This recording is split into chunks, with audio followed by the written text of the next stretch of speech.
요한복음 1장. 태초에 말씀이 계셨습니다. 그 말씀은 하나님과 함께 계셨는데 그 말씀은 곧 하나님이셨습니다. 그분은 세상이 창조되기 전에 하나님과 함께 계셨습니다. 모든 것이 그분을 통하여 지음을 받았습니다.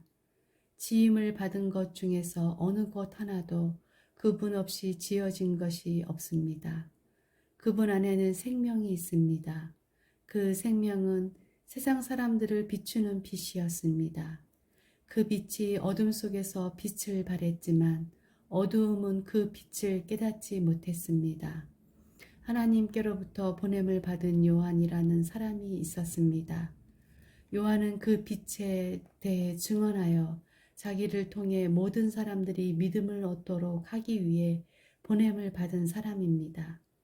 요한 자신은 그 빛이 아니었으나 사람들에게 그 빛에 대하여 증언하기 위해 온 것입니다. 참 빛이 있었습니다. 그 빛은 세상에 와서 모든 사람을 비췄습니다. 참 빛이 되신 말씀이 세상에 계셨습니다. 세상은 그분을 통하여 지음을 받았는데도 그분을 알지 못하였습니다. 그분은 자기의 땅에 오셨으나 그의 백성들은 그분을 영접하지 않았습니다. 그러나 누구든지 그분을 영접하는 사람들, 그분의 이름을 믿는 사람들에게는 하나님의 자녀가 되는 자격을 주셨습니다. 좋은 가문에 태어난 사람들만 하나님의 자녀가 되는 것이 아닙니다. 또한 어떤 사람들의 계획이나 바람에 의해서 그리고 그들의 조상으로 말미암아 하나님의 자녀가 된 것도 아닙니다. 다만 그들은 하나님 자신이 그들의 아버지라는 사실 때문에 하나님의 자녀가 된 것입니다. 말씀이 사람이 되셔서 우리 가운데에서 사셨습니다. 우리는 그분의 영광을 보았습니다. 그 영광은 오직 아버지의 독생자만이 가질 수 있는 영광이었습니다.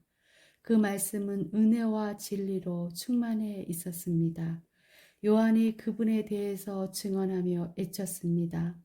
내가 전에 내 뒤에 오시는 분이 계시는데 그분이 나보다 더 위대하신 것은 내가 태어나기 전에 존재하셨기 때문이다 라고 말했는데 이분이 바로 내가 말한 그분이다. 그분의 충만하신 것에서 우리 모두는 넘치는 은혜를 받았습니다. 그것은 율법이 모세를 통해 주어졌지만 은혜와 진리는 예수 그리스도를 통하여 왔기 때문입니다. 지금까지 하나님을 본 사람은 아무도 없었습니다. 그러나 하나님이시며 아버지 곁에 계시던 독생자이신 분이 우리에게 하나님이 어떤 분이신지를 알려주셨습니다. 요한이 증언한 내용은 이렇습니다. 예루살렘에 사는 유대인들이 제사장과 레위인 몇 사람을 요한에게 보내어 당신은 누구십니까? 라고 묻게 했습니다. 요한은 그 질문에 거절하지 않고 대답했습니다. 그는 분명하게 말했습니다. 나는 그리스도가 아닙니다. 그러자 사람들이 요한에게 물었습니다. 그럼 도대체 당신은 누구십니까? 엘리야입니까? 요한이 대답했습니다. 아니요, 나는 엘리야가 아닙니다. 그러자 그 사람이 물었습니다. 장차 오시기로 한 그 예언자입니까? 요한은 또 대답했습니다. 아닙니다. 그러자 그들이 요한에게 말하였습니다. 그렇다면 당신은 누구십니까? 우리는 우리를 보낸 사람들에게 보고해야 합니다. 대답해 주십시오. 당신은 자신을 무엇이라고 생각하십니까? 요한은 그 사람들에게 이사야 선지자의 말씀을 인용하여 대답했습니다. 나는 강야에서 주님을 위하여 길을 곧게 만들어라 하고 외치는 사람의 소리입니다. 보냄을 받은 유대 사람들 중에는 바리새인이 보낸 사람이 있었습니다. 그 사람들이 요한에게 물었습니다. 당신이 그리스도도 아니고 엘리야도 아니고 예언자도 아니라며 왜 사람들에게 세례를 줍니까? 요한이 대답했습니다. 나는 사람들에게 물로 세례를 줍니다. 그러나 여러분 가운데 여러분이 알지 못하는 한 사람이 서 계십니다. 그분은 내 뒤에 오시는 분이지만 나는 그분의 신발끈을 풀 자격도 없는 사람입니다. 이 모든 것은 요한이 세례를 주던 요단강 동편 베다니에서 일어난 일이었습니다. 다음 날 요한은 자기에게 오시는 예수님을 보고 이렇게 말했습니다. 보십시오. 세상 죄를 지고 가시는 하나님의 어린 양이십니다. 이분이 바로 내가 내 뒤에 오시지만 그분이 나보다 더 위대하신 것은 내가 태어나기 전에 존재하셨기 때문이다 라고 말했던 분입니다. 나도 이분이 누구신지를 알지 못했습니다. 그러나 내가 물로 세례를 주러 온 이유는 이분을 이스라엘 백성들에게 알리기 위해서입니다. 또 요한이 증거했습니다. 나는 성령께서 비둘기처럼 하늘로부터 내려와 그분 위에 머물러 계신 것을 보았습니다. 나 역시 그분이 그리스도이신 것을 알지 못하였습니다.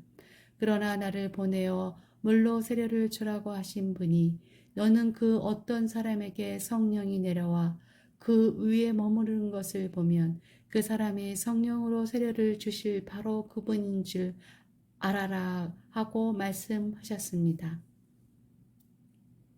나는 그분이 하나님의 아들이신 것을 보았고 그분이 바로 하나님의 아들이라고 증언하였습니다.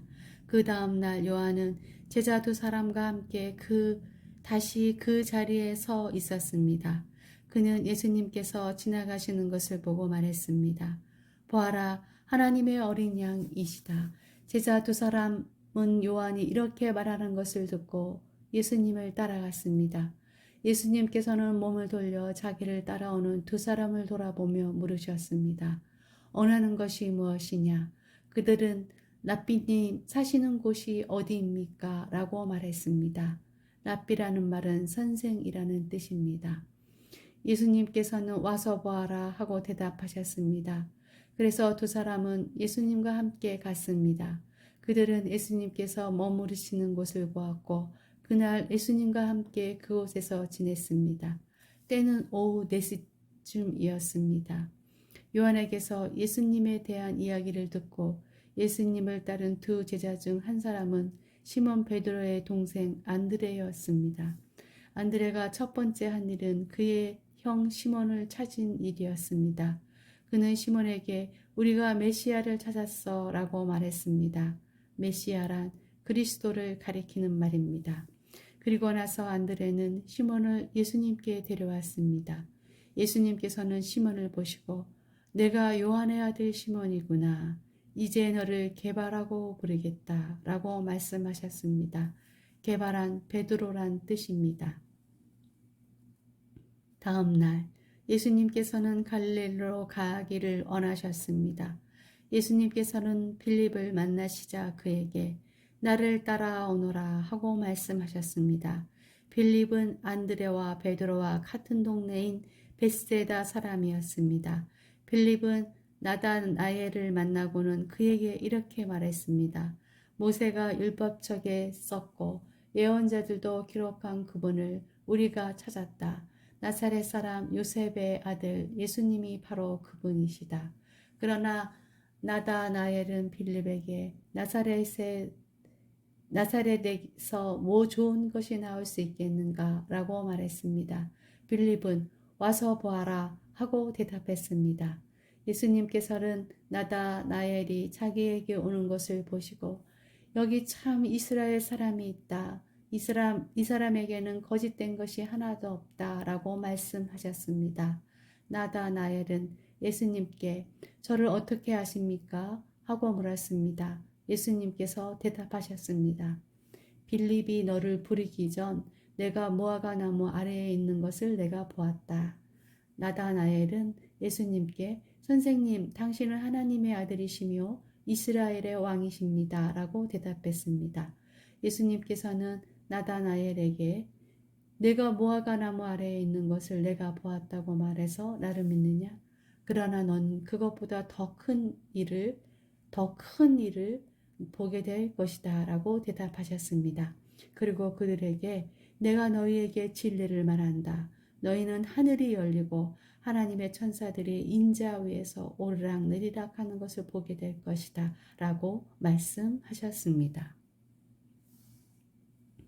2장 3일째 되던 날에 갈릴리에 있는 가나라라는 마을에서 결혼식이 열렸습니다.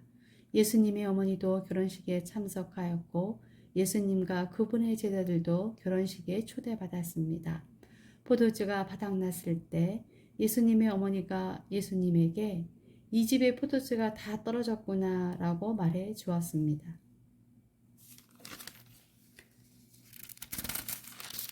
예수님께서는 어머니 왜 저에게 이런 부탁을 하십니까? 저의 때가 오지 않았습니다 라고 대답하셨습니다.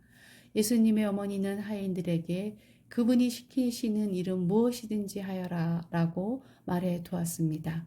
그 집에는 돌로 만든 물 항아리가 6개 있었습니다. 이 항아리는 유대인들이 정결 예식에 사용하는 항아리들이었습니다.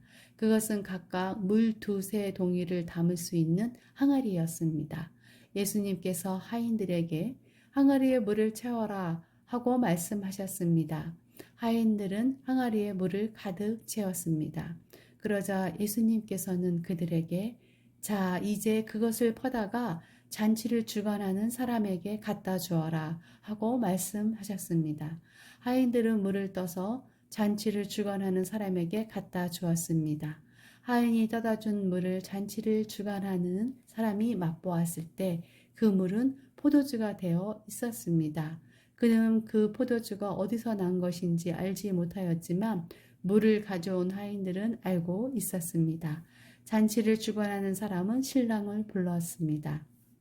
그리고 그에게 사람들은 항상 처음에 좋은 포도주를 내놓고 손님들이 취한 다음에는 값싼 포도주를 내놓는 법인데 당신은 지금까지 가장 좋은 포도주를 보관하고 계셨군요 하고 말하였습니다.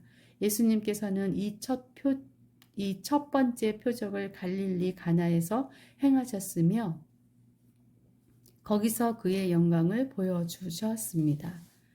그러자 그의 제자들이 그를 믿게 되었습니다. 이 일이 있은 후 예수님께서는 그의 어머니와 형제들과 제자들과 함께 가버나움이라는 마을로 가서 며칠 동안 머무셨습니다. 유대의 명절이 유월절이 가까워오자 예수님께서는 예루살렘으로 올라가셨습니다. 예수님께서는 성전 뜰 안에서 소와 양과 비둘기를 팔고 있는 사람들과 또 상에 앉아서 돈을 바꿔주는 사람들을 보셨습니다. 예수님께서는 끈으로 채찍을 만들어 양과 소를 비롯하여 모든 짐승을 성전 뜰에서 쫓아내셨습니다. 예수님께서는 돈 바꾸는 사람들의 상을 뒤엎으시고 그 사람들의 돈을 흩트리셨습니다. 그리고 비둘기를 파는 사람들에게 명령하셨습니다. 이것들을 여기서 치워라. 내 아버지의 집을 시장터로 만들지 마라. 이때 제사들은 성경에 주님의 집에 대한 나의 열심이 불처럼 나를 삼켜버렸다라고 기록된 것을 생각하였습니다. 유대인들은 예수님께 당신은 당신에게 이런 일들을 행할 권리가 있다는 것을 증명할 무슨 표적을 행할 수 있습니까? 하고 물었습니다. 예수님께서는 이 성전을 허물어라. 그러면 내가 3일 만에 이것을 다시 세우겠다 라고 대답하셨습니다.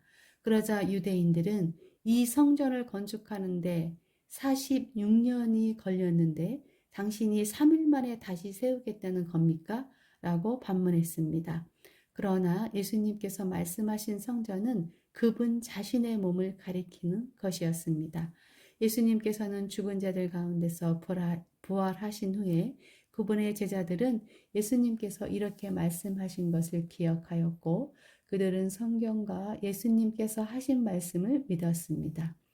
예수님께서 예루살렘에 계시는 유월절 기간 동안 많은 사람들이 그분이 행하시는 표적을 보고 예수님을 믿었습니다. 그러나 예수님께서는 모든 사람을 알고 계셨기 때문에 자기 자신을 그 사람들에게 맡기지 않으셨습니다. 예수님께서는 사람들의 마음속에 무엇이 들어있는지 알고 계셨기 때문에 사람에 대해서 어느 누구의 증언이 필요가 없었습니다. 3장. 바리새인들 중에 니고데모라는 사람이 있었습니다. 그는 유대 공의의 위원 중 한 사람이었습니다. 어느 날 밤 니고데모가 예수님을 찾아왔습니다. 그는 선생님, 우리는 당신이 하나님께로부터 오신 선생님이라는 것을 압니다.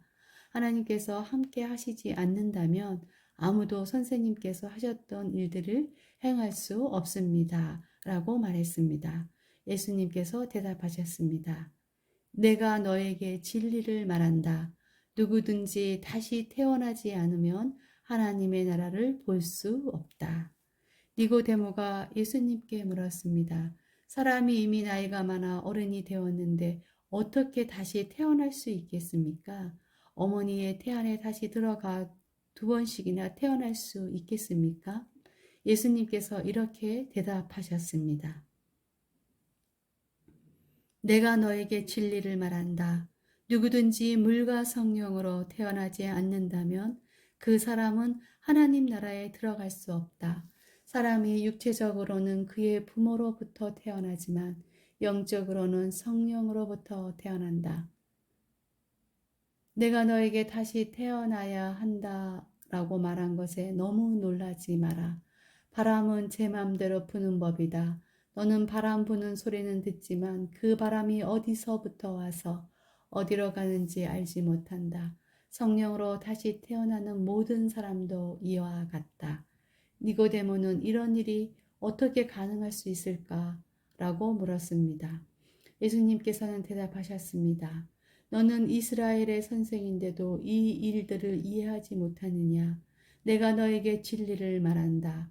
우리는 우리가 아는 것을 말하고 우리가 본 것을 증언한다. 그러나 너희는 우리가 증언한 것을 받아들이지 않고 있다. 내가 너희에게 이 세상의 일들에 대해 말했는데도 너희는 나를 믿지 않는데 내가 너희에게 하늘의 일들을 말한다면 너희가 어떻게 믿겠느냐? 하늘에서 내려온 사람, 곧 인자 외에는 하늘에 올라간 사람이 아무도 없다.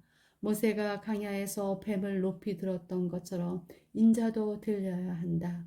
그것은 그를 믿는 사람들에게 영생을 얻게 하기 위해서이다. 이와 같이 하나님께서는 세상을 사랑하여 독생자를 주셨다. 이는 누구든지 그의 아들을 믿는 사람은 멸망하지 않고 영생을 얻게 하려 하심이다. 하나님께서는 세상을 심판하시기 위해 그의 아들을 세상에 보내신 것이 아니라 자기 아들을 통하여 세상을 구원하시기 위해 아들을 보내신 것이다.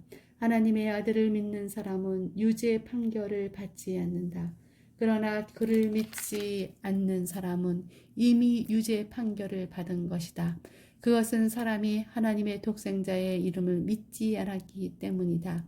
판결 내용은 이렇다.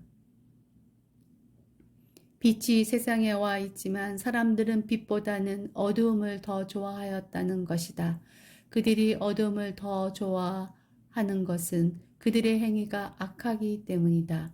악을 행하는 사람마다 빛을 미워하며 또한 빛으로 말미암아 자기의 행위가 폭로되는 것이 두려워 빛을 향해 나오지 않는다.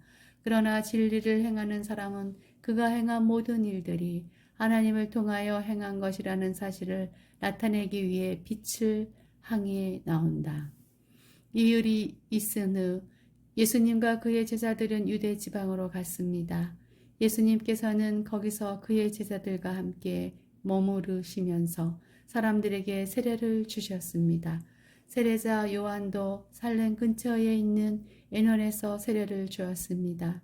이는 그곳에 물이 많고 사람들도 계속해서 자기에게 나와왔기 때문입니다. 이때는 요한이 아직 감옥에 갇히기 전이었습니다. 요한의 제자들 중 몇 사람과 유대인 사이에 정결 예법에 대한 논쟁이 벌어졌습니다. 그래서 그들은 요한에게 와서 선생님, 요단강 동편에서 선생님과 함께 계시던 분, 즉 선생님께서 이전에 증언하셨던 그분이 지금 세례를 주고 계시며 모든 사람들이 그분에게로 가고 있습니다. 라고 말했습니다. 요한이 대답했습니다. 하늘의 하나님께서 주지 않으시면 사람은 아무것도 받을 수 없다. 너희들은 나는 그리스도가 아니며 그분보다 앞서 보냄을 받은 사람이다 라고 말한 것을 들은 증인들이다. 신부의 주인은 신랑이다. 신랑을 기다리며 그가 오는 소리에 귀를 기울이는 신랑의 친구는 신랑의 소리를 듣고 대단히 기뻐한다. 나의 기쁨도 이와 같은 것이다. 나의 기쁨이 이제 이루어졌다. 그분은 점점 더 위대해질 것이고 나는 점점 더 사람들의 관심에서 멀어지게 될 것이다. 위로부터 오신 분은 모든 것 위에 계신 분이다. 땅으로부터 온 사람은 땅에 속하여 땅의 일을 말한다. 그러나 하늘로부터 오신 분은 모든 것 위에 계신 분이다. 그분은 그가 보고 들었던 것을 증언하신다. 그러나 아무도 그분의 증언을 받아들이지 않는다. 그분의 증거를 받아들이는 사람은 하나님이 참되신 분이라는 사실을 인정한다. 하나님께서 보내신 그분은 하나님의 말씀을 전하신다. 하나님께서는 그분에게 성령을 한없이 주셨다. 아버지는 아들을 사랑하셔서 모든 것을 그의 손에 맡기셨다. 아들을 믿는 사람은 영생이 있지만 아들을 거역하는 사람은 생명을 보지 못하고 도리어 그에게 하나님의 진노가 있을 것이다. 바리새인들은 4장 바리새인들은 예수님께서 요한보다 더 많은 사람을 제자로 삼고 세례를 준다는 소문을 들었습니다. 그러나 사실 예수님께서 직접 사람들에게 세례를 주신 것이 아니라 제자들이 세례를 준 것이었습니다. 예수님께서는 바리새인들이 자기에 대하여 이야기하고 있다는 것을 아시고 유대를 떠나 다시 갈릴리로 가셨습니다. 갈릴리로 가려면 사마리아 지방을 거쳐 가야만 했습니다. 예수님께서는 사마리아에 있는 수가라는 마을로 돌아가셨습니다. 이 마을은 야곱이 자기 아들 요셉에게 주었던 밭에서 그리 멀지 않은 곳에 있었습니다. 그곳에 야곱의 우물이 있었습니다. 예수님께서는 오랜 여행으로 피곤하여 그 우물가에 앉으셨습니다. 그때가 대략 정오쯤이었습니다. 사마리아 여자 한 사람이 물을 기르러 나왔습니다. 예수님께서는 그 여자에게 내게 마실 물 좀 주시오 라고 말씀하셨습니다. 이 일이 일어날 즈음 예수님의 제자들은 먹을 것을 사러 마을로 내려가고 그 자리에 없었습니다. 사마리아 여자는 예수님께 당신은 유대 남자고 나는 사마리아 여자인데 어떻게 나에게 마실 것을 달라고 할 수 있습니까? 라고 말했습니다. 당시 유대인들은 사마리아 사람들과 상종을 하지 않았습니다. 예수님께서는 그 여자에게 이렇게 대답하셨습니다. 당신이 하나님께서 주시는 선물이 무엇인지 또 내게 마실 것을 달라라고 말하고 있는 사람이 누구인지 알았더라면 오히려 당신이 그 사람에게 구하였을 것이고 그러면 그가 당신에게 생명의 물을 주었을 것이요. 그 여자가 말했습니다. 선생님, 당신에게는 물 기를 도구도 없고 이 우물은 매우 깊은데 어디서 그 생명의 물을 구한단 말입니까? 당신이 우리 조상 야곱보다 더 큰 분이란 말씀입니까? 야곱은 우리에게 이 우물을 주신 분입니다. 그분도 친히 이 우물에서 물을 길어 마셨고 그분의 아들들과 가축들도 그렇게 했습니다. 예수님께서는 이 물을 마시는 사람은 다시 목마를 것이요. 그러나 내가 주는 물을 마시는 사람은 누가 되었던 간에 영원히 목마르지 않을 것이요. 내가 주는 물은 그 사람 안에서 계속 솟아나 영원한 생명을 가져다 주는 우물이 될 것이요. 라고 대답하셨습니다. 사마리아 여자는 예수님께 선생님 저에게 그런 물을 주셔서 제가 다시는 목이 마르지 않을 뿐더러 물을 기르러 여기에 오지 않게 해주십시오 라고 말했습니다. 예수님께서는 그 여자에게 가서 당신 남편을 불러 이리로 데려오시오 라고 말씀하셨습니다. 그 여자는 예수님께 저는 남편이 없습니다 라고 대답했습니다. 그러자 예수님께서 당신이 남편이 없다고 한 말은 맞는 말이요. 실제로 당신은 남편이 5명이나 있었고 지금 당신과 함께 사는 남자도 당신 남편이 아니요. 당신이 방금 전에 말한 것은 틀린 말이 아니었소 라고 말씀하셨습니다. 그 여자는 선생님, 제가 보기에 선생님께서는 예언자이십니다. 우리의 조상들은 이 산에서 예배하였으나 유대인들은 예배할 수 있는 유일한 장소는 예루살렘에 있다고 주장합니다. 라고 말했습니다. 예수님께서 이렇게 말씀하셨습니다. 여인이여, 나를 믿으시오. 이 산에서도 아니고 예루살렘에서도 아닌 당신네들이 아버지께 예배할 때가 올 것이요. 사마리아 사람인 당신네들은 알지 못하는 것을 예배하나 우리 유대인들은 우리가 알고 있는 것을 예배하오. 그것은 구원이 유대인들로부터 나오기 때문이요. 그러나 참되게 예배하는 사람들이 영과 진리로 아버지께 예배할 때가 올 것인데 지금이 바로 그때요. 그리고 하나님께서는 이렇게 예배하는 사람들을 찾고 계시오. 하나님께서는 영이시기 때문에 하나님께 예배하는 사람들은 반드시 영과 진리로 예배해야만 하오. 그 여자는 그리스도라고 불리는 메시아가 오실 것이라는 사실을 알고 있습니다. 그분이 오시면 우리에게 모든 것을 설명해 주실 겁니다. 라고 말했습니다. 그러자 예수님께서 여자에게 말씀하셨습니다. 지금 당신과 이야기하고 있는 내가 바로 그 메시아요. 바로 그때 예수님의 제자들이 마을에서 돌아왔습니다. 그들은 예수님께서 여자와 이야기하고 있는 것을 보고 무척 놀랐습니다. 그러나 아무도 선생님 무엇을 구하고 계십니까? 라거나 선생님 무슨 일로 그 여자와 이야기를 하고 계십니까? 라고 묻는 사람이 없었습니다. 그 여자는 물 항아리를 버려두고 마을로 돌아가 사람들에게 말했습니다. 여러분, 이리 와서 내 과거의 일을 다 말해준 사람을 한번 보세요. 이분이 메시아가 아닐까요? 그러자 사람들이 마을에서 나와 예수님께로 왔습니다. 그 사이 제자들은 예수님께 선생님 음식을 좀 드시지요 라고 청했습니다. 그러나 예수님께서는 나에게는 너희들이 알지 못하는 먹을 음식이 있다 라고 대답하셨습니다. 그러자 제자들은 자기들끼리 누가 예수님께 먹을 것을 갖다 드렸을까? 라고 말했습니다. 예수님께서 이들에게 말씀하셨습니다. 나의 음식은 나를 보내신 분의 뜻을 행하고 그분의 일을 완수하는 것이다. 너희들은 넉 달이 지나야 출수 때가 될 것이다. 라고 말하지 않느냐? 그러나 나는 너희에게 말한다. 눈을 들어 밭을 보아라. 이미 곡식이 익어 추수할 때가 되었다. 추수하는 사람은 벌써 추수한 대거로 품삯을 받고 영생을 위한 곡식을 추수하는 중이다. 그래서 씨를 뿌린 사람은 추수하는 사람과 함께 기뻐할 수 있게 될 것이다. 그러므로 한 사람은 씨를 뿌리고 다른 사람은 추수한다 라고 하는 말은 진리이다. 나는 너희들이 직접 수고하지 않은 것을 추수하라고 너희들을 보냈다. 다른 사람들은 수고하였고 너희들은 그들이 해놓은 수고의 결실을 얻게 되었다. 그 마을에 사는 많은 사마리아 사람들은 그 여자가 그분은 내 과거의 모든 일들을 나에게 말씀해 주셨어요 라고 말한 것 때문에 예수님을 믿었습니다.